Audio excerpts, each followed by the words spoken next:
हे धुवून घ्यायचे आणि इथं मी पाणी मांडलेलं आहे एवढं. तर हे पाणी गरम करून घ्यायचं. ह्याच्यात परत पाणी टाकायची गरज पडत नाही. तर हे बघा पाणी एवढं घेतलेलं आहे मी. 3 ते 3.5 तांबे पाणी मांडलेलं आहे. त्याला तर आता मी ही डाळ धुवून घेत आहे आणि धुवून शिजाय टाकायचे आहे. का तर मी संक्रांतीला पोळ्या केल्या नव्हत्या एकटीच.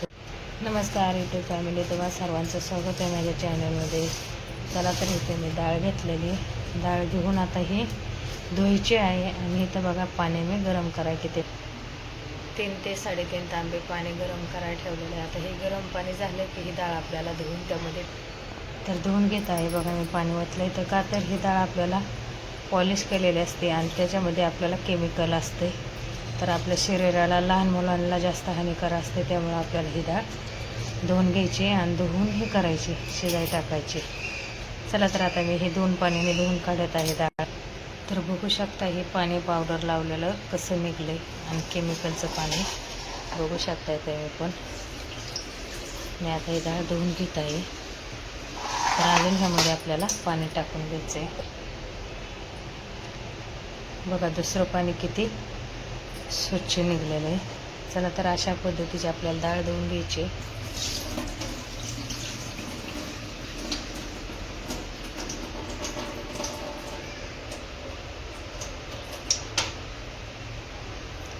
तर बघा इथं मी पाणी गरम करायला ठेवलेलं आहे. पाणी गरम झालेलं आहे, त्यामुळे आपल्याला ही डाळ टाकून घ्यायची शिजायला.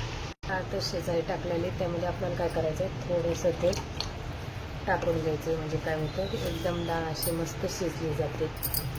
गरम पाणी झाले ते आणि त्यामध्ये तेल टाकलं तर त्याला मऊपणा येतो जास्त, म्हणून थोडंसं तेल वरनं टाकायचं आहे.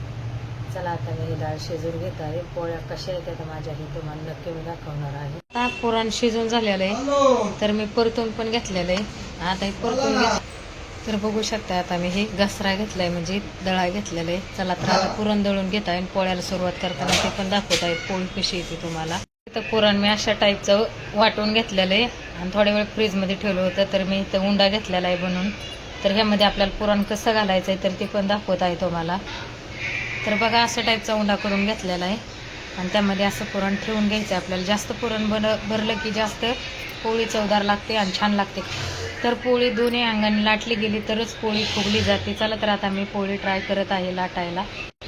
तर बघू शकता ही पोळी दोन्ही अंगाने लाटून झालेली आहे. तर बघा आता ही पोळी तव्यावर टाकून घेत आहे मी. तर बघा पोळी तव्यावर टाकून दोन्ही अंगाने भाजून झालेली आहे. तर आता ही परत पलटे मारायचे आपल्याला तेल लावून.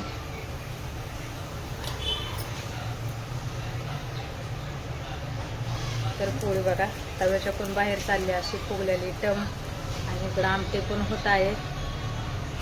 कोणाकोणाला आवडते पोळी मला कमेंटमध्ये नक्की सांगा. आणि बारीक गॅस आहे, गॅस पण फुल नाही आहे, तर मी आता फुल करत आहे.